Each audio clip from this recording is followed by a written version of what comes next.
Hello,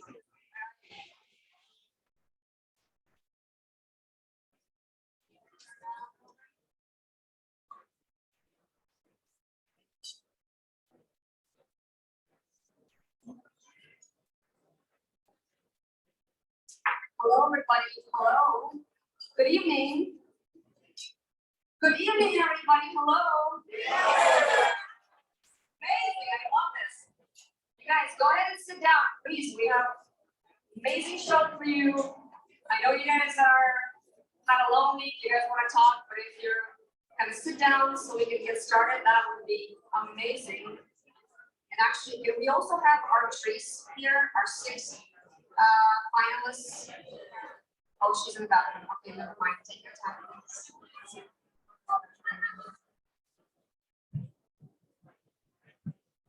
Hello, everybody in the back, please. Please, hello. Good evening. Hello, can you guys hear me? Raise your hand if you can hear me, yes?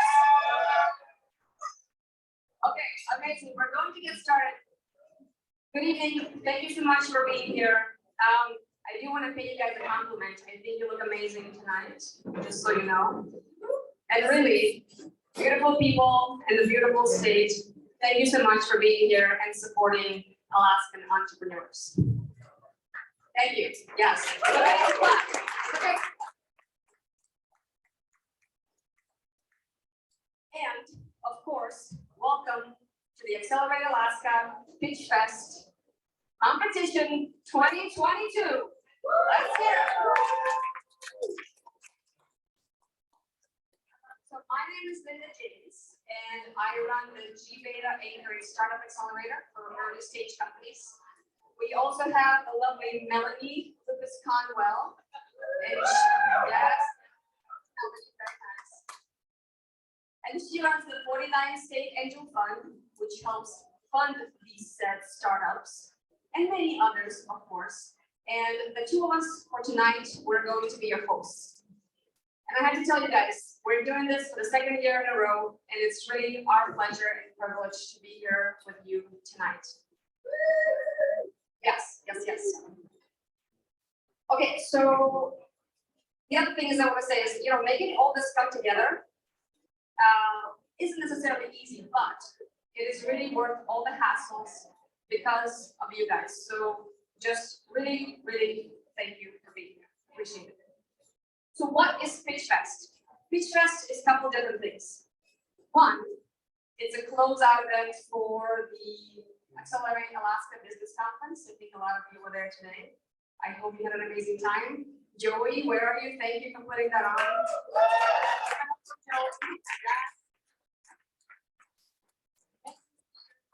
awesome. Good food, good times, and in person. Amazing.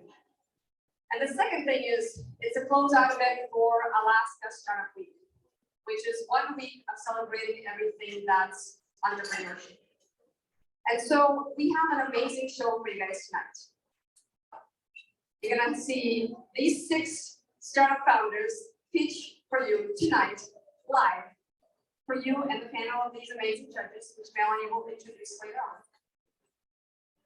We're gonna have some prizes, some surprises, some things that are a little bit unexpected. You'll see what I mean later on.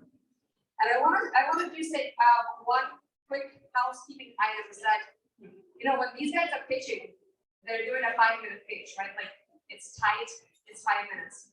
So if we can, as much as we can, just to eliminate movement and conversations when they're talking, just because it's so easy to get off track.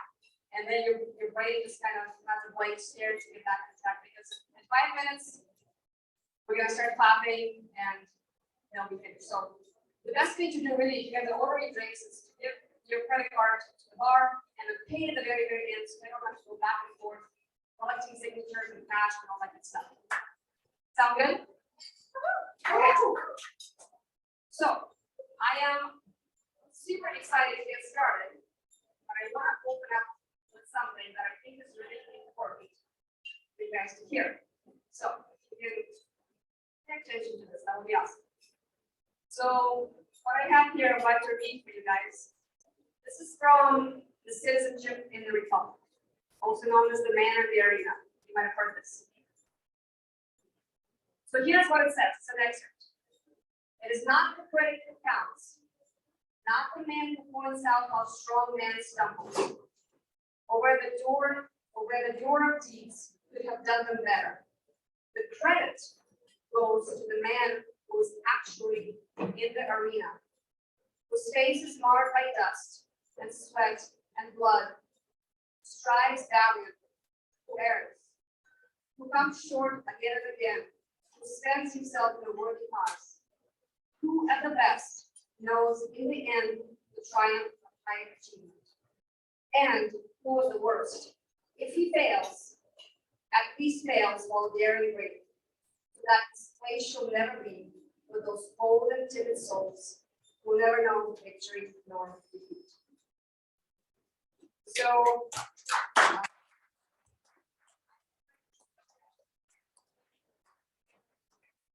why am I telling you guys this? So a couple of things. First, Veterans Day was last Friday. To our veterans, to our uniformed men and women protecting our country. We have so many of them in Alaska. Give it up for our veterans.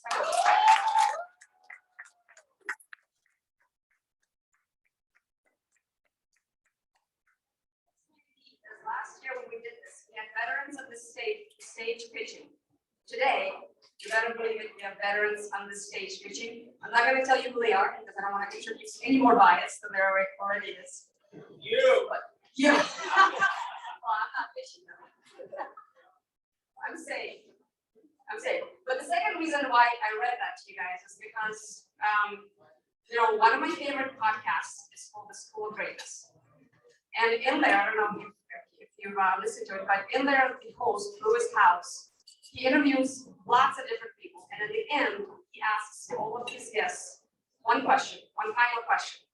And he says, what is your definition of greatness? And I've been thinking a lot about this over the last year. And there's a lot of definitions of greatness. But I can't help but draw a parallel between entrepreneurship and greatness. When I think of entrepreneurship, I think of the man in the arena. And not just the passage that I read for you guys, but just kind of the overall speech. And that is contribution to society is super important. And values and character are paramount, and sometimes matter even more than skill. When I think of entrepreneurship, I think about another poem, a poem called Invictus. Many of you guys know this. No matter how straight the gate. And to do this by heart. Okay. No matter how straight the gate, or how charged with punishment the scroll, I am the master of my fate. I am the captain of my soul. And so I think what it comes down to really is principles and character. Right? And that's why I love pitch competitions like this, is because it really showcases greatness in the making. And it really showcases character. And just like I'm inspired by the man in the arena and the Invictus, I'm really inspired by these 6 people here today. The greatest of the entrepreneurship and the character. Thank you.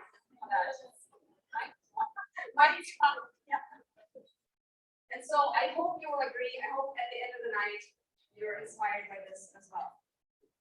Before we get started, we do need to thank a few people that have made this happen. And so when I named them, please give them a round of applause because they made this happen. They gave us the prizes, they gave us the cash to pull all this together. So first I want to say big round of applause to Miss Molly Blakely with Molly Bees.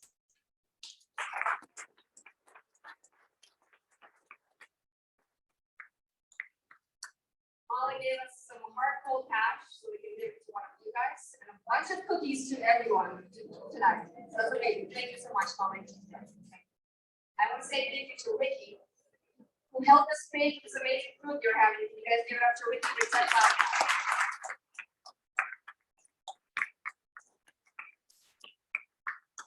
I also want to say thank you to McKinley Capital and Tarek for again hard cold cash for one of you guys and for being here today, and 2 hours of consult with John Wanamaker himself from one of you lucky people. Give it up for him.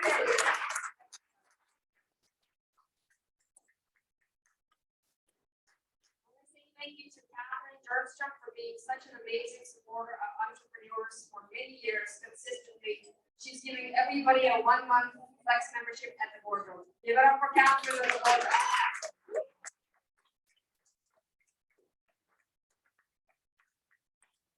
We also have Ross Johnson with Fine Point Marketing, who's a marketing guru. He's giving us $750 of marketing dollars to spend with him. I'm told don't take these dollars to Fred Meyer, they don't work there, but they do work with Ross. So give it up for Ross and Fine Point.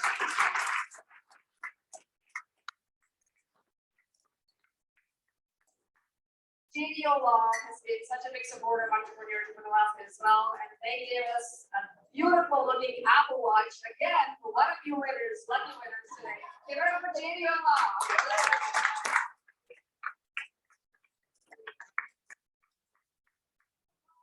We're Brian with Juneau Economic Development Council. Where are you, Brian? Yes.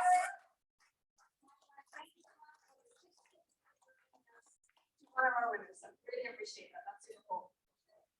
And then I love that we have prizes here from big corporations and entrepreneurs alike. We have elevated notes. Where's Megan? Where's Miss Megan? Where are you?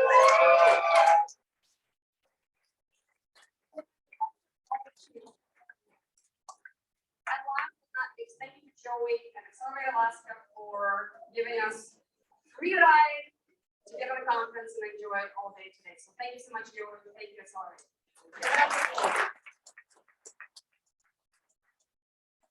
Okay, I want to give this mic to Melanie, but I want to remind you guys that today we have a showcase of greatness for you. So get inspired, let's get in the game, and let's have fun. Thank you. All right, let's get this show on the road. We have 3 fantastic judges for this evening. We have Tarek with McKinley. You can't hear me. There we go. Very close and personal. Excellent. We have Tarek with McKinley Capital this evening here. We have Molly with Molly's Cookies and all kinds of amazing things. And Ricky with Chuck Wall Patterns here. That will be the judging panel for these 6 companies. I've been wondering who these companies are if you haven't seen social media yet.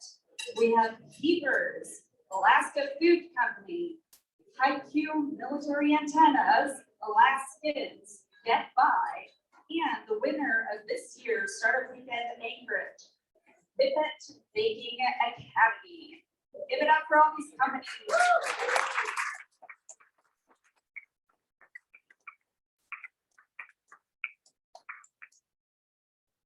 So the format for this evening will be fairly standard, 5-minute pitch, 5-minute Q&A from our judges. After that time, the judges will go away and deliberate and choose a first place winner, overall winner, as well as a most innovative company. And then all of you in this group will be able to vote for the fan favorites, who will also get a fantastic prize. So eventually we will get you to take your phone out, scan the QR code, and vote, as well as leave feedback for one of the winners. In the meantime, please silence your phones so that they don't think that it is time for them to be cut off if it goes off during their pitch. That has happened before. We don't want to cut them short. We want the whole 5 minutes. Also, I see a lot of folks standing in the back. If you're having a great time and that's your intention of where to be, fantastic. There are also a lot of open chairs. Find a chair, make new friends, sit down, please. Yep. For our contestants this evening, Linda will be holding timer sheets for you, letting you know when you have 2 minutes to go, 1 minute to go, 30 seconds. And when you are off the stage, stop is what it says, in case anyone else was curious.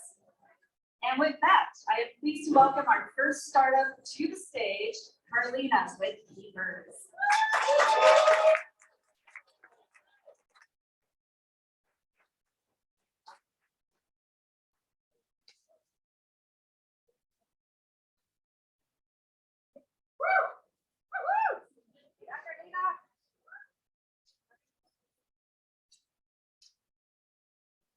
everyone, I'm Carlita. I'm the founder of Uber, Airbnb, Toro. What do they have in common? They are all market disruptors. And now the era of cleaning your own vacation rental is over. So before I get started, we're really excited our app has launched in the Apple App Store and Google Play Store. And so to that, we are having a launch party and all of you guys are invited. So this is an actual photo of a short-term rental. Now, can you imagine if this is your short-term rental and you have a guest checking in 2 hours, but your housekeeper calls in sick? I mean, it happens. Life happens. We've all been there. But now you have no backup housekeeper on the way. So you see, there's so much uncertainty around being a short-term rental host. There's an extremely narrow window of time to turn the property over, which includes vacuuming, mopping, cleaning out the fridge, laundry. It's a huge list. I can go on, but I'll stop. So, what do you do now, though? You have no housekeeper on the way. Do you drop everything to go clean the property? That is, if you even live close enough. Do you select an untrusted and unvetted individual off of Craigslist? Do you rent the property out as is, not knowing the condition that the property is left in? Or do you cancel under upcoming guests, losing your superhost status, losing a ton of money, and in turn receiving bad reviews?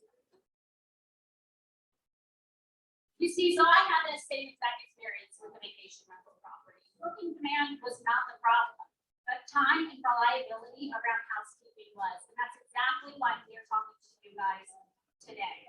So in a perfect world, a host, they would not have to worry about housekeeping. They would enjoy peace of mind. They would get their time back, and they would trust a pain-free automated solution. Housekeepers would become their own boss. They would select the jobs they want, fitting the schedule that they are managing. So which is why Keepers, we took all of our customer discovery feedback and we put it into one app, providing full housekeeping management. You see, we're saving hosts time by directly integrating your vacation rental calendar, such as Airbnb and VRBO, into our platform. So as soon as a reservation is created, that sends a job notification to every available housekeeper in the area. We're empowering them to select or reject jobs. And we're also eliminating the painful, time-consuming process of price negotiations. We are automating pricing and payments. And we're also, unlike our competitors, we're providing up-to-date job progress notifications throughout the entire lifespan of that cleaning job. Because to Keepers, customer service is one of our top priorities. So, our traction, Keepers has launched in the Apple App Store and the Google Play Store, and we are so excited about that. And we are doing our MVP launch in Anchorage, Alaska on December 1st. And we have a property management company that we are launching with, and we're speaking to many more. And we're also really excited that we have signed up over 40 housekeepers in a 3-week period in 5 cities across Alaska.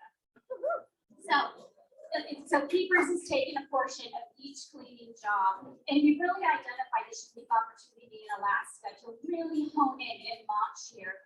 And so with that, the Alaskan market is really prime for disruption, like every market right now for this problem. So the Alaskan market is currently valued at $85.2 million and growing. And then there's even a larger opportunity lying in the US at $9.4 billion and growing. So all of our competitors, even with them, they're still providing this very time-consuming way to select and search for housekeeping.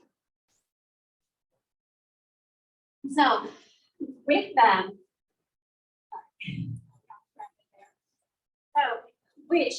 what is why Keepers is the first to market with this Uber-like concept.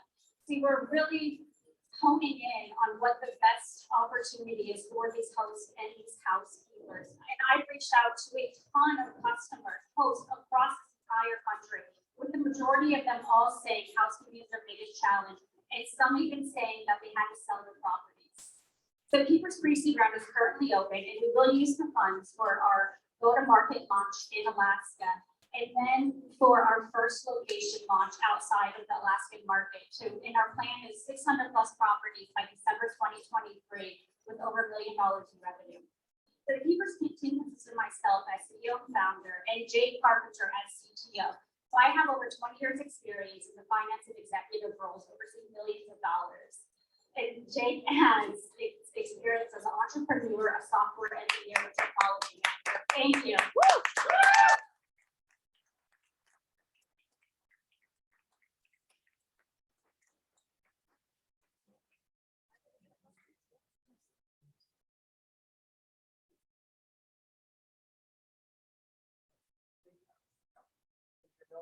Can we get the mic?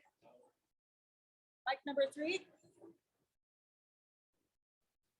Keep tapping. Hey, can you hear me? Great.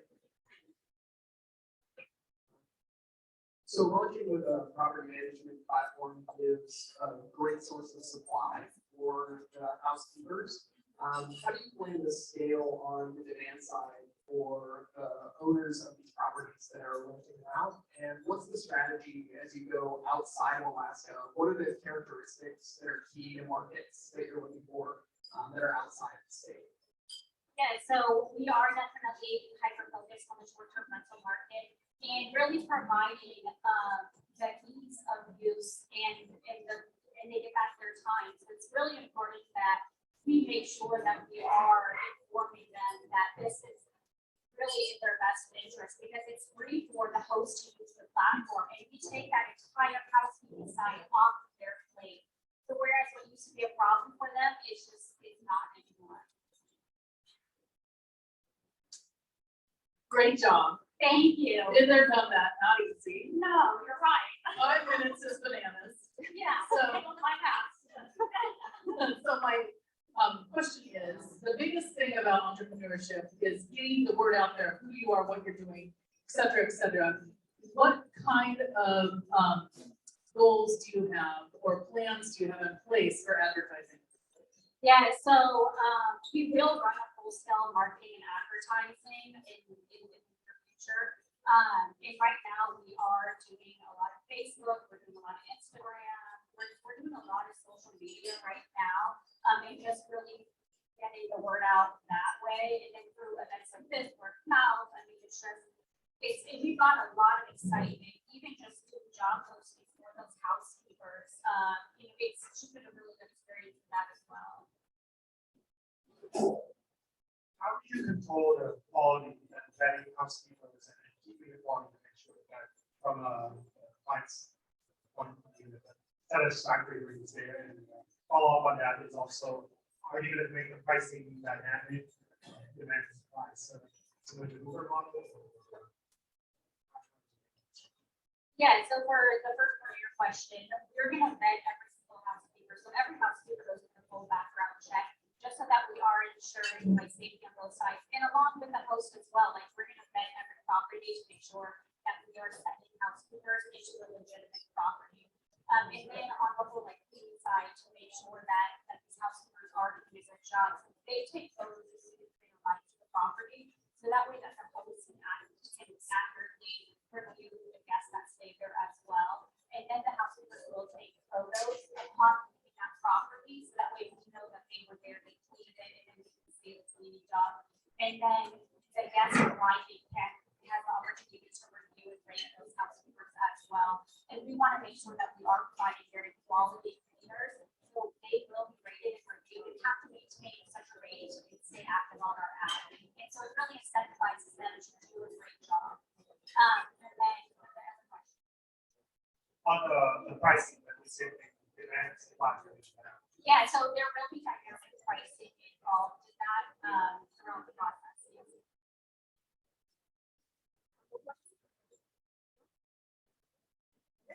Thank you. Thank you.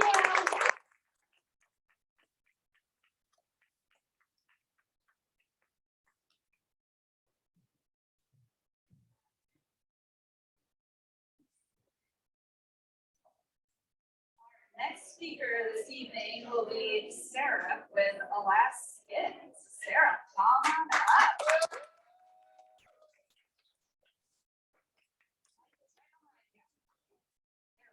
Perfect. Okay, I am Sarah Erickson. I own Alaskans. It's a dog food company. It's a picture of me and my dog Max. And we, Max assigned inspiration for our amazing dog food company. It's just a picture of what we do. These are our dog foods that we currently sell. But I was moving about me. I was born in New Haven, Alaska. I grew up in a commercial fishing family. And we talked often about just what a waste of those fish skins were. This commercial processing plant was just throwing them away. They didn't know what to do with them.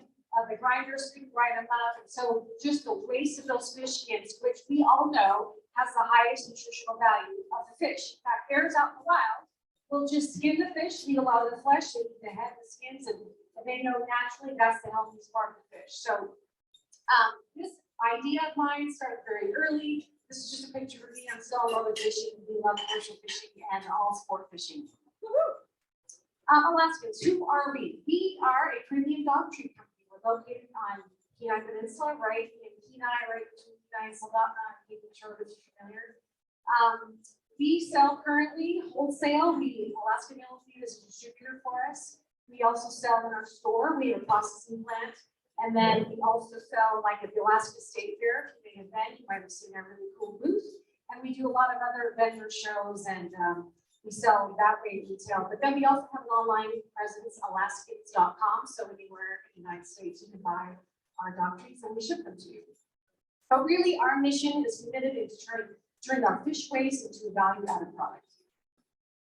So our dog treats are made single ingredient. It's just the fish skin, nothing else is added. You see, it's just a premium treat. They're either hand rolled or they're whole.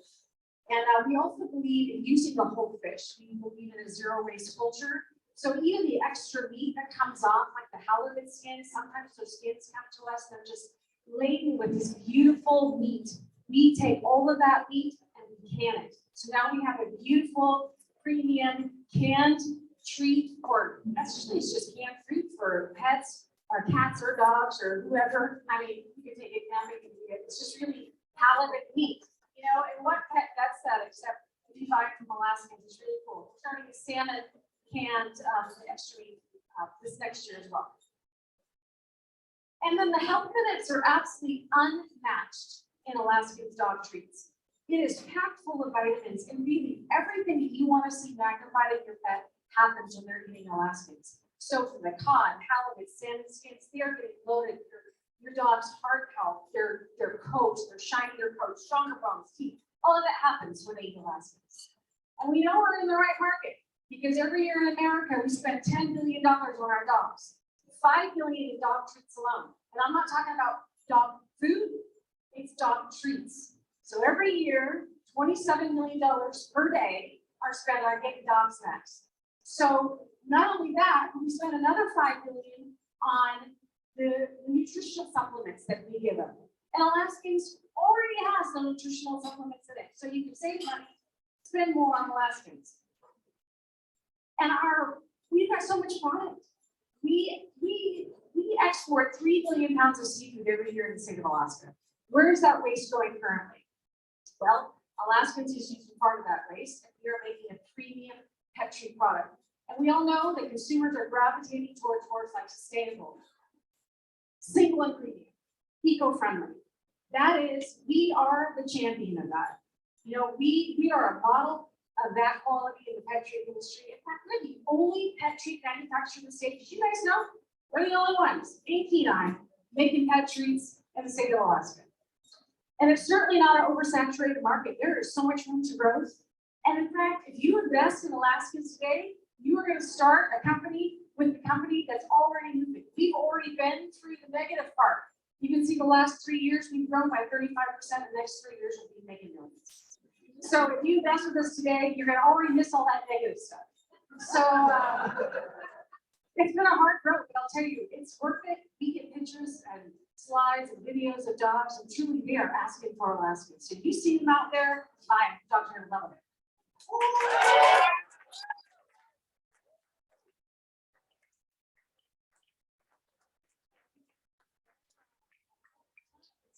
Judges, over to you. So, how do you see scaling the business and from a supply standpoint? Let's say, potential business scale. Where do you see the needs of incremental investments? The labor cost is truly high. You know, we all know labor is everywhere in America is high, and Alaska is super high. So that's the hardest part. So scaling with labor is finding people who actually want to work, want a job.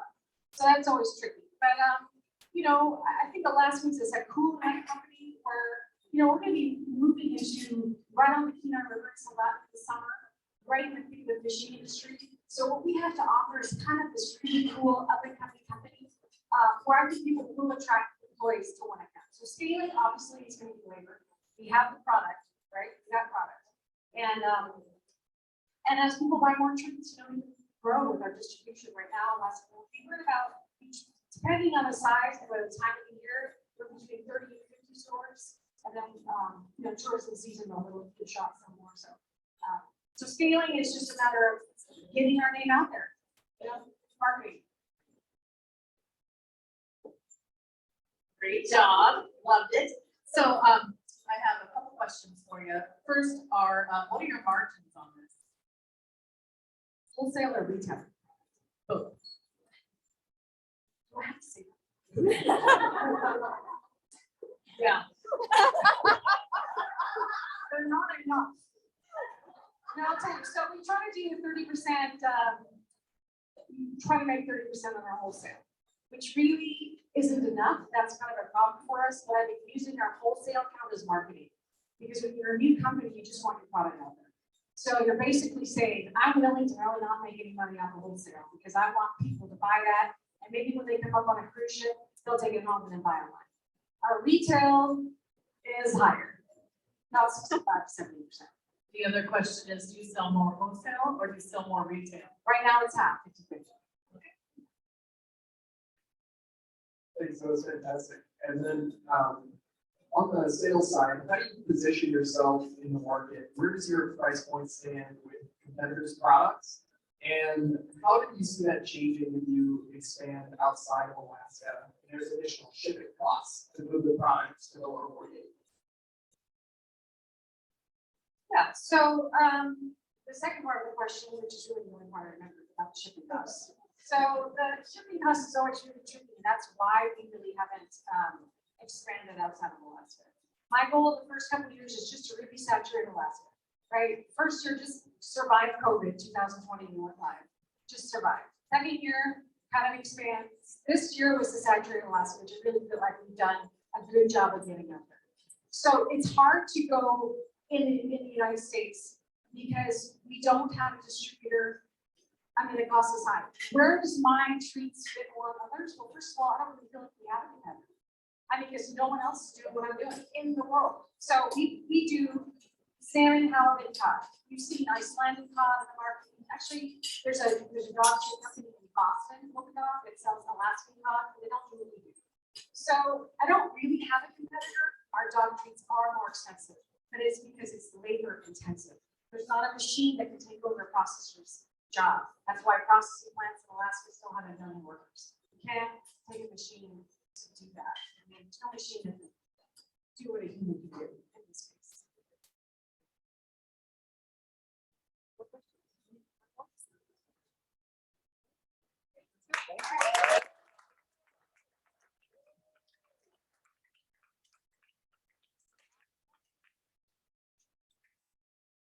So next up, I'll give a little more context as she comes up on stage. This past weekend was Startup Weekend Anchorage. Teams gathered on Friday night. They came up with ideas and bright lights. And they're on. Came up with bright ideas on Friday night, gathered, came up with a business plan, MVP, and pitched it to judges on Sunday night. And tonight, we are so thrilled to have the winner of this year's Startup Weekend 2022, Artrice Scott, pitching to us with this.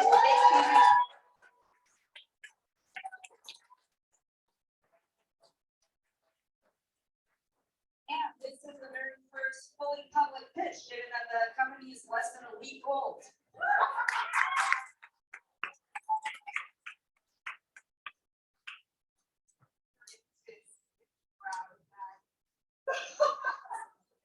All right, so I am Artrice Scott, and I want to be with Making Academy.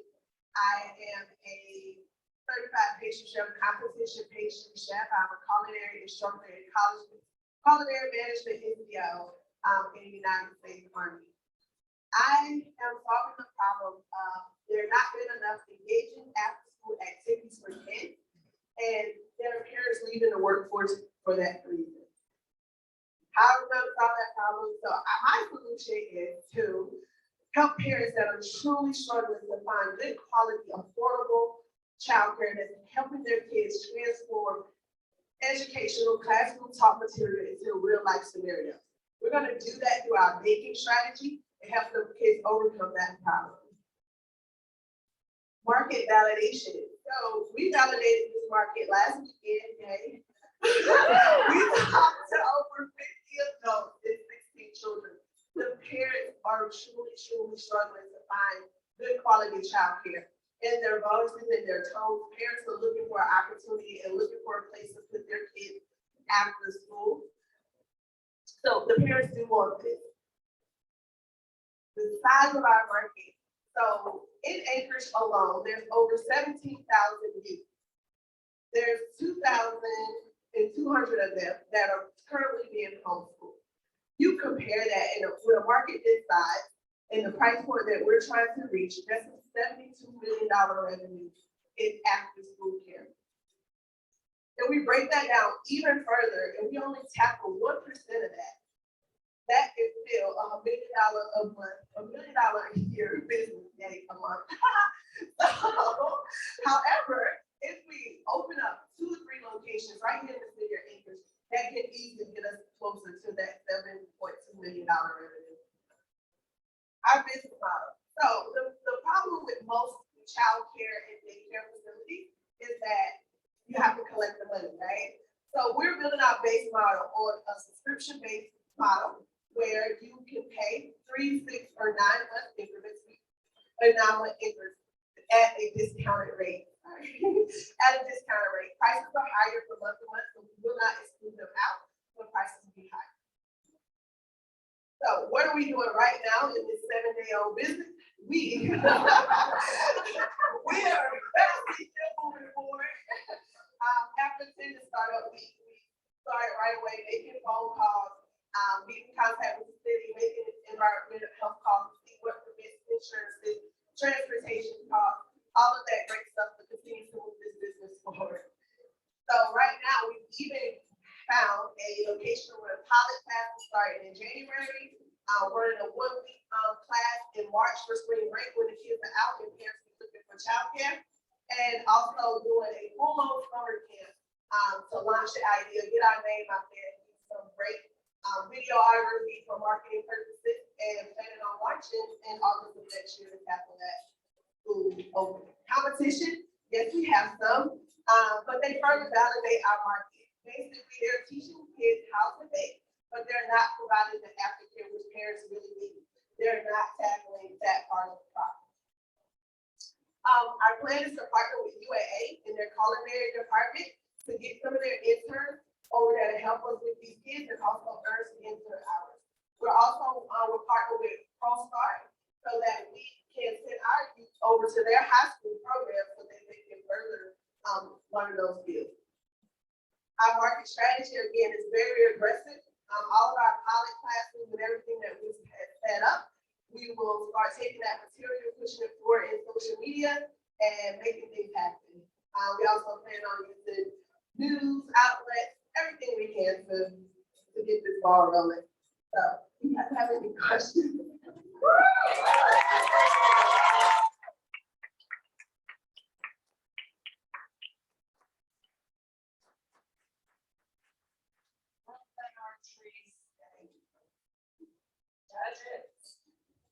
That was fantastic, and congratulations on so much progress in such a short time. That's incredible. I think my first question is just on the price point. How did you come to the $400 per month? Do you think that there's room maybe to increase that price point, given the cost of after-school care for students can sometimes climb pretty high, and you're offering a lot of services? And yeah. So yes, there is definitely room to move the price forward. So So the reason I came up with that price, I actually asked the parents who wanted. Most of them came up with $400 to $450 is something that they will be able to, or willing to pay. The market I mostly spoke to were like churches and, one is to Walmart talking to parents. So not truly like specific market, but just went with that price. But after this week and doing some further research, most of our other after school programs people are charging $470. I actually priced the month to month at $500. So only because we are offering more, we're involving food costs and all of that, so we priced it at $500. But to make sure that we gain the money, keep the students in seats, that they can see the success, and as they level up, you can increase the price as your child goes to the next level. All right. Girl, you're in my wheelhouse. All right, so, my question is for this particular thing that you're doing, number one, how many hours a day will this go? 5 hours. 5 hours, so after school and all the way up until their parents pick them up 5 hours? So I was thinking, so most of these age schools get out at 3:30 p.m. Employees myself there at 3 or 2:30 to set up, kids gone by 6:30. Okay, and then my other question is, not all kids get along, and some of them are special needs, so those tend to be the parents that need the help the most because their kids kind of get in trouble where they're at. Do you have a plan or a system in your mind? I would have to be at this point in the beginning of where you've been in 7 days of, are you gonna have a certain section for more special needs kids, or if there's a confrontation, like what's your plan there, or do you have one yet? I do not currently have a plan. One of my team members is really quick to handle that. She's the program manager on JBear, so she kind of works around in that department. So how are you looking at from a staffing perspective? So there's the experts in culinary that's going to teach, and there's also, we still need childcare professionals, and plus you add the labor cost, plus the food cost and location, how are the margins looking? Break that question down in my head.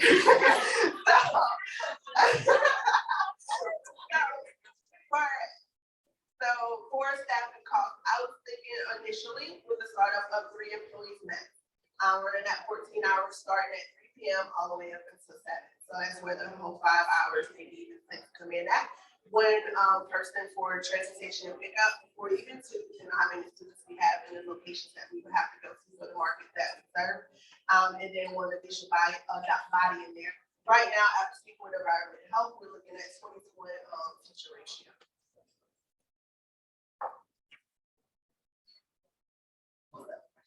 So from a margin standpoint, so 20 to 1, if you feel that, let's say 10 students is profitable, 15, what's the So the break even for each student per teacher, I would need per class? per class, if I was to put 40 students in one class, with 2 employees, I would need at least 40 students. When I ran the numbers, I would need at least 40 students to break even with that amount.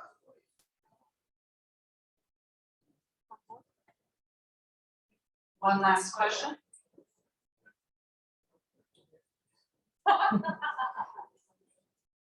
Just come see me at the end of this.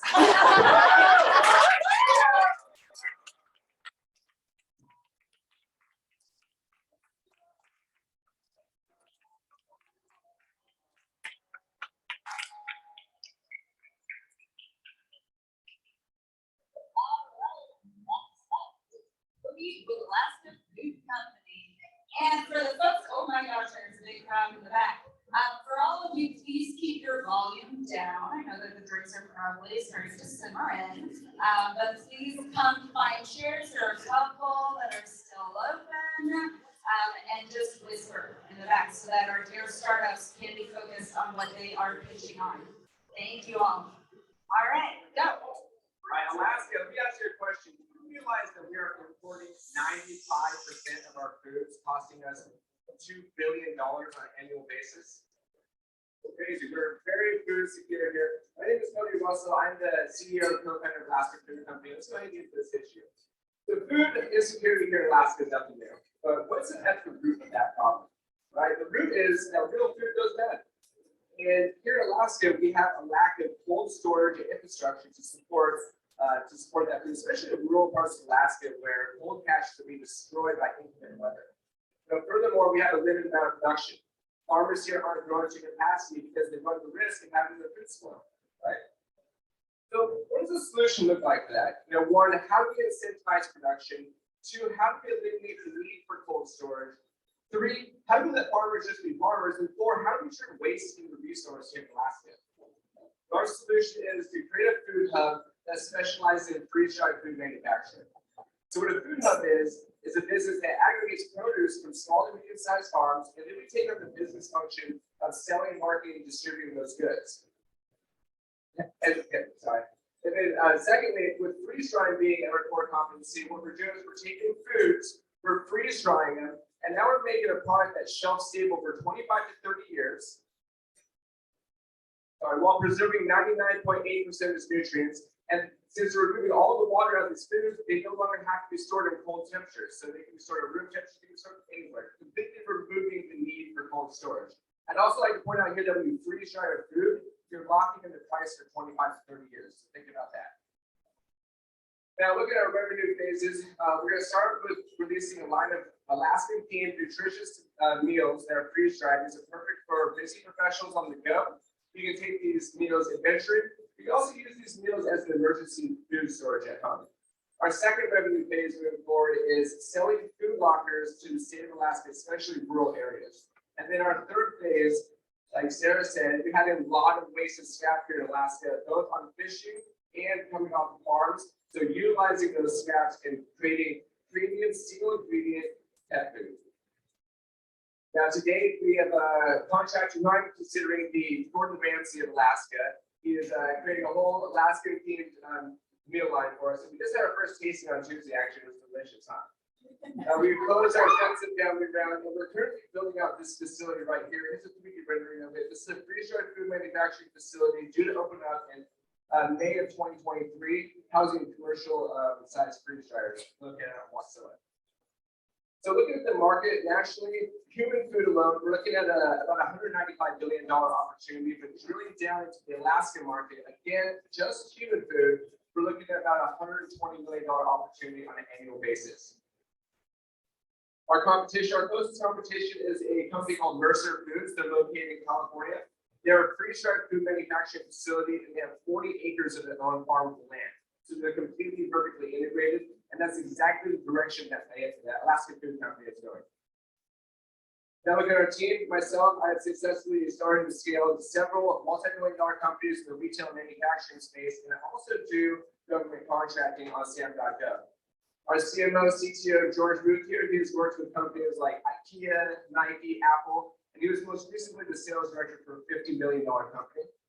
Josh Weissman, our COO, he owns Collins Construction out in the valley. They build police stations, fire stations, and 15 schools out in the valley, so managing large commercial scale projects. And Samantha Spees here, she works for Collins Construction. She has a background in project management and banking, and she's our chief administrative officer. So what we're starting to do here is build key infrastructure that's going to really aid in Alaska's fragile food supply chain. And in order to do so, we really need to build a large community. So what we're asking for is connections with retailers and distributors to help our products come to market. Any connections with media so we can help get the word out. And any connections with like key decision makers in these rural communities or politicians, because again, this is an economic development issue. Again, my name is Cody Russell, CEO and co-founder of Alaska Food Company. Thank you. Let's go ahead and open some questions.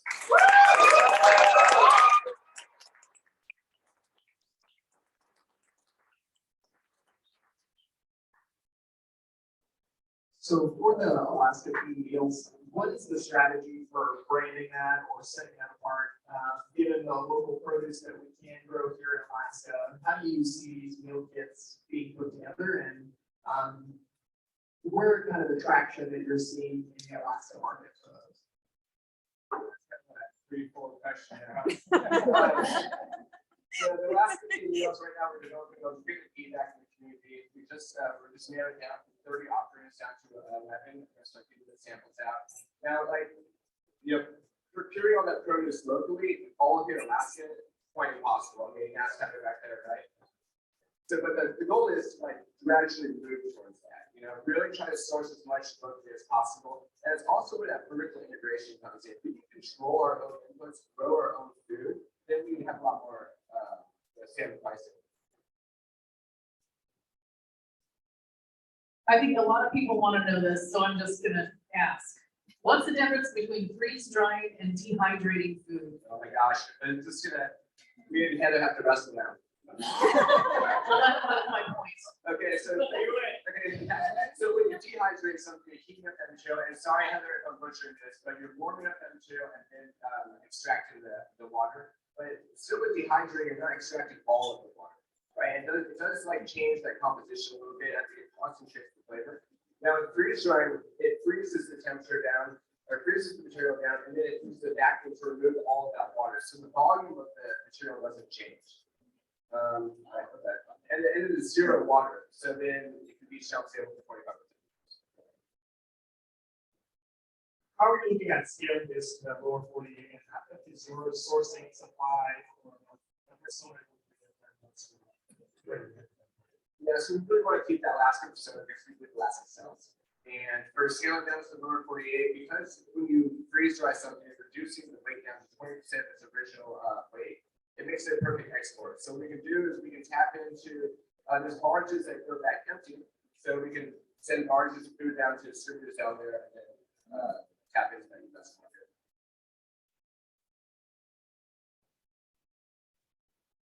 One last question, because I'm totally curious now. So with freeze-dried food, how do you resurrect it? The resurrection process is called reconstituted. You put some water on it and just resurrects. That's it. Like you put some hot water in there, stir it up. Like if you ever had a mountain house meal, you just like you reconstitute with hot water, stir it up. Let it sit for about 10 minutes and it absorbs all that water. So does it come with instructions on how much water so it doesn't dilute the flavor? Yes, ma'am. Okay. That's it for me now. Thank you.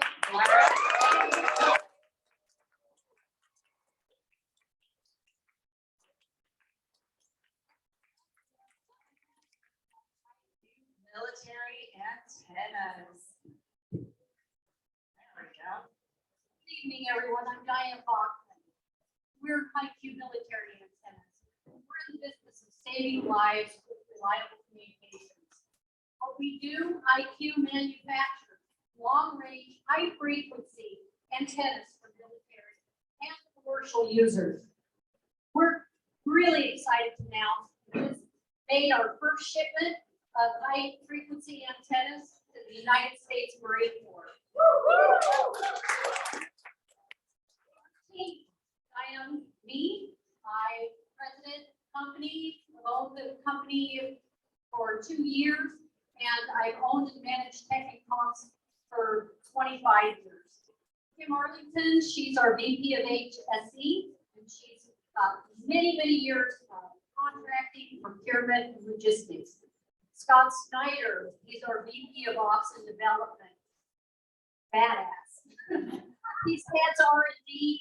He's a retired Navy SEAL, and he has specialized most of his career in HF communications. What many people don't know is current comms on the battlefield, they're not efficient for our troops. And there's many reasons why. Top 4, they take a very long time to deploy in the field. They don't always work in every environment. They're unreliable. And they can be very fragile. The current tech for comms on the battlefield is 35 years old. That's not acceptable. Plus, comms are often intercepted and jammed by our enemy. Communications on the battlefield, it cannot have that be a weak point, period. Our technology allows safe communications in the field and in remote locations. IQ has developed and tested innovative HF communications for military and commercial private users. Our product, as you can see here on the side, it's rapidly deployable. The antenna is extremely easy to operate and set up. It communicates on the move. The signal goes from 250 to 3,000 miles. Weather and terrain, no longer a problem, and it's very difficult to jam and detect these signals. Plus, our antenna can be mounted on multiple platforms. How it works, basically you stand it up, put it in the power source, you can set it up in 10 minutes or less, it self-tunes itself literally in milliseconds. Our signal reaches long range, over the horizon, not just by line of sight anymore. Small size and weight, our signal modulates very, very fast. And now this signal and this antenna works regardless of what the weather conditions are. Our revenue model, we have two streams. Military, first, they're always contract-based. Very long sales cycles, lucrative multi-year maintenance programs, we're talking thousands of antennas here. The hardware, if it needs to be replaced, is usually between every 2 and 5 years. Our commercial segment, it provides constant and regular cash flow. We've introduced our product to multiple industries. Traction, we're super excited about our traction. We have 2 contracts, like I said, with the U.S. Marine Corps. We are in current conversations with the Navy and the Air Force. We have huge interest from other allied nations, and we have 1 patent currently and 1 patent pending. We're very excited to announce we've been ITAR approved, so now we can export our product globally. The market for HF antennas, really large, $3.68 billion. $2.8 billion is serviceable, and if you just take the Marine Corps, 50,000 of these vehicles need this communication for $672 million annually. Our competition, L3 Harris. It's an 800-pound gorilla in the room. However, IQ has huge competitive edge on them for our antennas. They cost under $20,000. IQ, 40 to 60. Compact, for less than 20 pounds, they're 63 pounds, rugged and reliable. Plus, the setup time, 10 minutes or less. Our competitor, 30 to 50 minutes. That makes too much vulnerability for users. Our ask, we're developing HF comms for the next generation of communications in land, sea, and air. We're seeking financing for R&D for our newest, sleekest, most compact antenna. Thank you, Diane.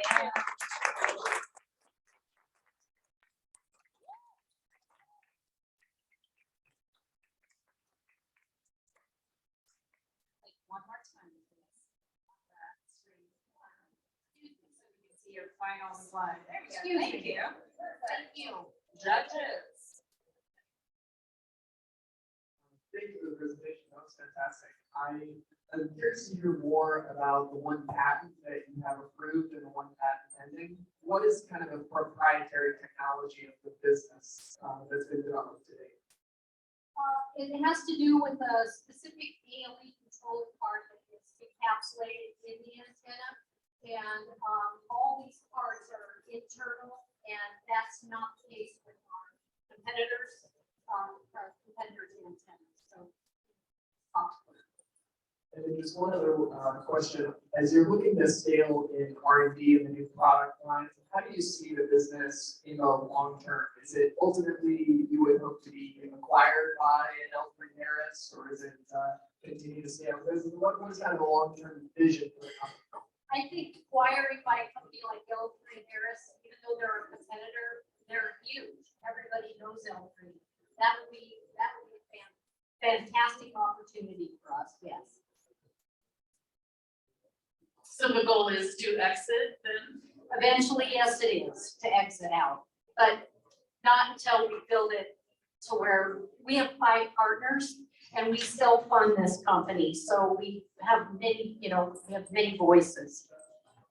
And what's your number 1 way of letting people know who you are? Like when you got the Marine Corps contract and you're speaking to other branches of the military, like, are you just cold calling people, or do you have Like, are you going to shows, like Yes. military shows? We're going to big shows like AFCEA, DX competition, Scott Snyder, being a 28-year veteran, Navy SEAL, has huge connections in the Marine Corps and Navy. The previous owner, the inventor, he had IQ prior to us purchasing it. And this company was in business for 20 years prior to us buying it.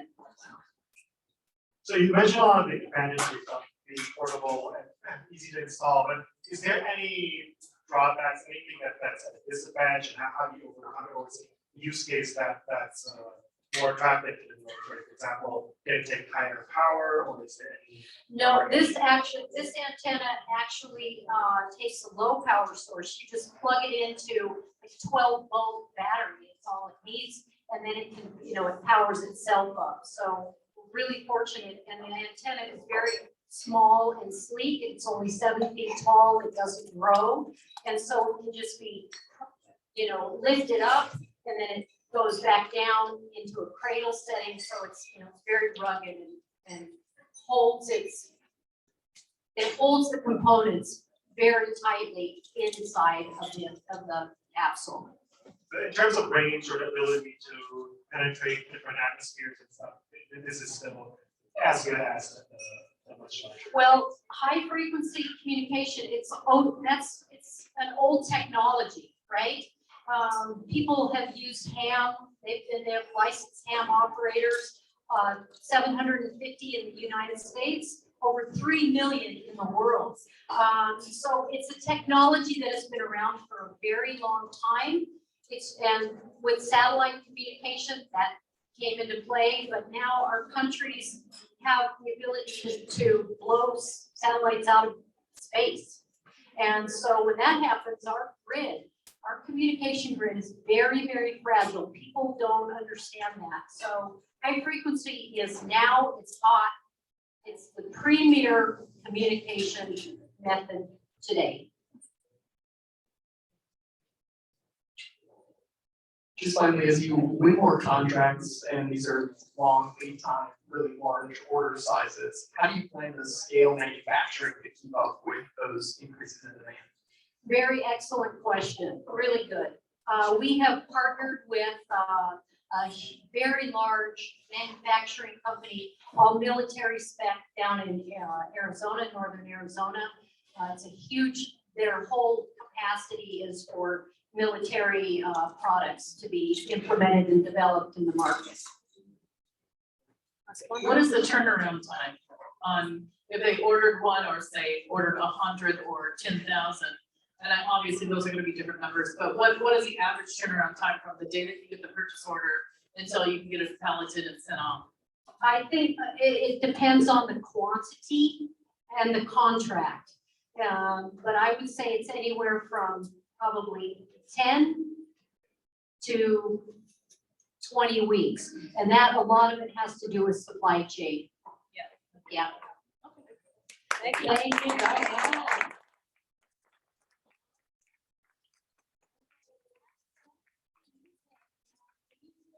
With the Get By, Demetrius, take it away.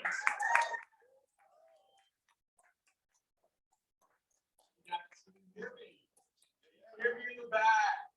Are we good? The back, we can hear you. Tone it down. Thank you. All right, sweet. So, hi, my name is Demetrius. I'm the CEO and founder of Get By, the on-demand labor marketplace for formerly incarcerated and underemployed people. This September, there were a total of 1.6 million job openings across the U.S. leisure and hospitality industry. That's 32 million unfilled shifts in 1 month. What if I told you there were 650,000 people who could fill those shifts and more every year? Or that 100 people every week are released in Alaska, 55 in Anchorage and Fairbanks alone. That's every week. We've seen a discouraging trend in Alaska. We aren't doing enough to support vulnerable re-entering community members. We have the nation's highest recidivism rate, 66%. So I'm throwing this word around. What is recidivism? It's the likelihood of a convicted criminal to reoffend. and it's measured as the rate of return within that first 3-year period. So what's more important here isn't this measurement, it's the misalignment of incentives that follow and how it's harming the public safety of our community. Yet, we continue to hear the problems so many businesses are facing finding workers. Businesses, individual community members, and investors all play critical roles in the success of returning citizens. So, what's the holdup? Well, I'll tell you, when you're carrying around a social stigma, most employers have no way to know if they should trust and therefore hire you. Without an efficient vetting process for applicants with prior convictions, most don't make it to the interview stage after checking the criminal conviction box. And this doesn't only apply to entry-level positions. And third, these workers lack an efficient way to transfer basic skills and credibility from one position to the next. So, who am I?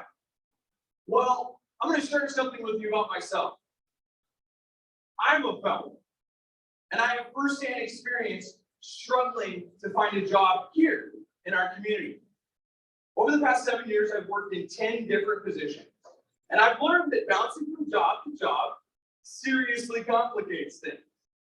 Despite the good work I've done, my successful release without reoffending, and my completion of my bachelor's degree, I've still struggled to find a professional role that allows me to grow in our community.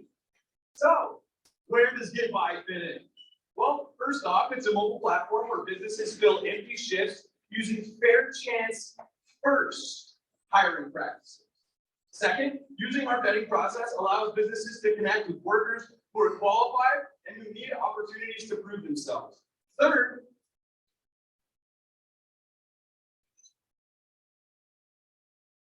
similar to working towards a college degree, workers start building reputation and transferable skills as they work in these shifts. And then they're judged based on the quality of their work and how they show up shift by shift and not their employment and criminal histories. So at Get By, we're in the business of building people and community one shift at a time. So how does it work? First, Get By displays on-demand shifts as soon as they are listed by each business. Second, the platform includes a credentialing system that displays worker credentials and previous work history. Third, similarly to the Lyft user experience, Get By will include a review system following each shift, enabling both the employer and the worker to instantly provide feedback and rate their shared experience. This adds a layer of social accountability to the platform. So our revenue model is basically a service fee-based revenue model. It'll be 25% times the wages. After an optional 10 or 20 shift period, we welcome client businesses to take our workers off of the platform. Our workers will be W-2 workers. And just to discuss the market, so in the United States, there are 15 million leisure and hospitality employees. I said 16 in the beginning. Well, leisure and hospitality industry absenteeism is 10 days per year on average. At an average cost of $20 a shift, that's a $3 billion industry, and that's just looking at leisure and hospitality. So traction with this business is interesting because I feel like businesses already do this work, right? I feel like most restaurants in town already have a criminal in their kitchen.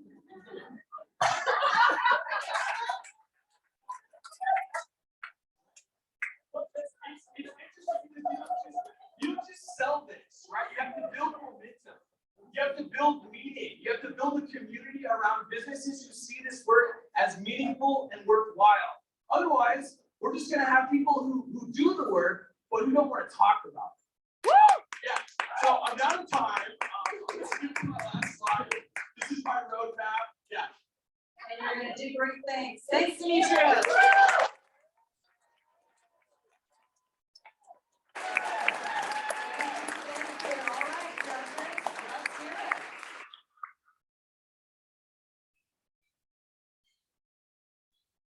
This is a fantastic model, really interesting, innovative idea to find ways to match the supply and demand problems that we have in Anchorage, and that's really impressive. I'm curious to hear more about how you're overcoming the stigma that many businesses do have, and Could you talk more about what your vetting process is and maybe how that gives comfort to the businesses that come on your platform? Fantastic. Yeah, so I think this is an interesting question. Just as I just spoke, I think it's something that businesses are already doing. And so I think the vetting process, I think I have to meet the business where they're at currently with their vetting process. You know, I think this is, just as I just said, most restaurants already have a criminal in their kitchen. All right, if that's the truth, then does that mean that criminal was background checked to get that kitchen position? Because if not, how am I going to apply this solution to a business that's going to ask me to background check someone that they don't even background check themselves?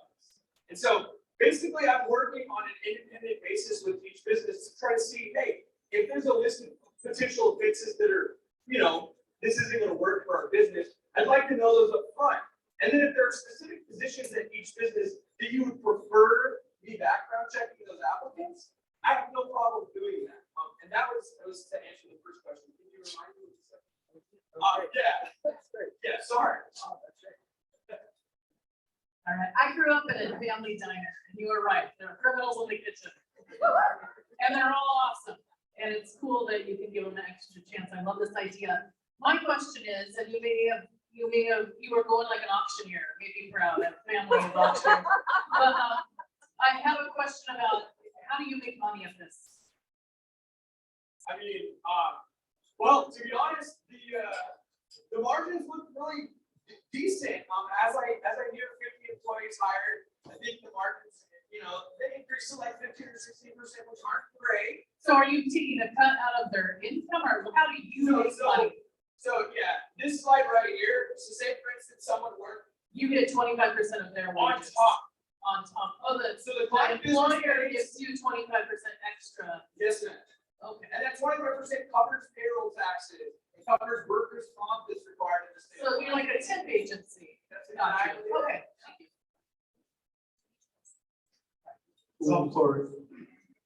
So as the business grows, you get more customers, more restaurants want to hire, and you also get more formally convicted felons that will work on. At some point, where do you see that is a supply constraint or demand constraint? Is it you don't have enough businesses wanting to hire, or you don't have enough formally convicted felons that you can try to hire? I think this is a great question, Ricky. I don't think that the corrections problem that our country faces is going anywhere anytime soon. So let's just start with that.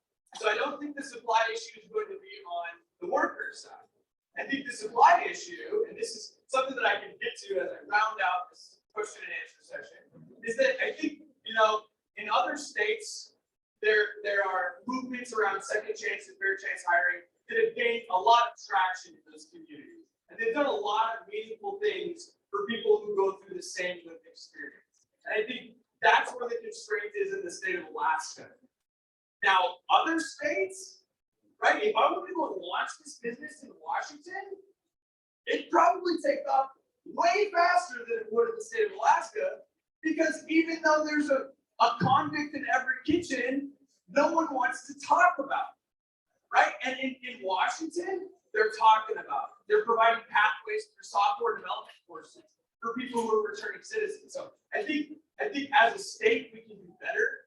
As investors, as community members, as business owners, we can do better. And I think that's, you know, elevating the people who have these lived experiences and showing other community members and business owners, hey, look, these are great employees. Why are we not talking about this? Why aren't we telling that story at the Anchorage Economic Development Center, right? Like, why is that not the story? We're hearing that every business needs staff, but we're not hearing how every business that needs staff probably also has a criminal that works there, and that criminal actually turned out to be an all-star employee. I hope I answered your question in a really wholesome way. Yeah, so that's right. Thank you, elaboration. That's a bonus that businesses and also from other positions.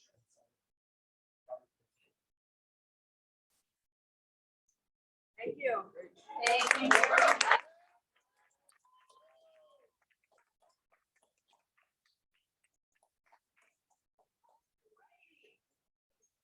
That is all for our startups this evening. Get my words right. Thank you very much, judges. Give a big round of applause for our judges.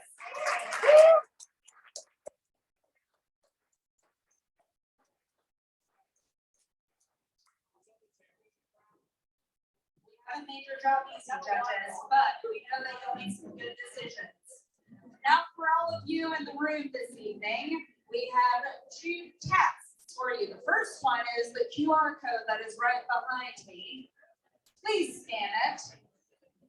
Vote for your favorite company this evening, whoever you thought was the best one. And we'll see how that stacks up with our judges. Sorry, I'll do that in the way in a moment. We have about 20 minutes or so until the judges come back. I'll move 1 moment. I promise. The second task, there are flyers on your tables. 3 of the companies, there's 1 more that will be a surprise pitch in a few minutes before the judges come back. 3 companies are on crowdfunding platforms and are testing the waters to see what the investor interest is. If you would like to invest in one of these companies, you're very welcome to. I'm sure they'll take your money of interest. So please scan those additional QR codes and see what they have to offer online. And with that, I will move out of your way and you can scan the fan favorite code. Thank you all very much. Another big round of applause for our startups.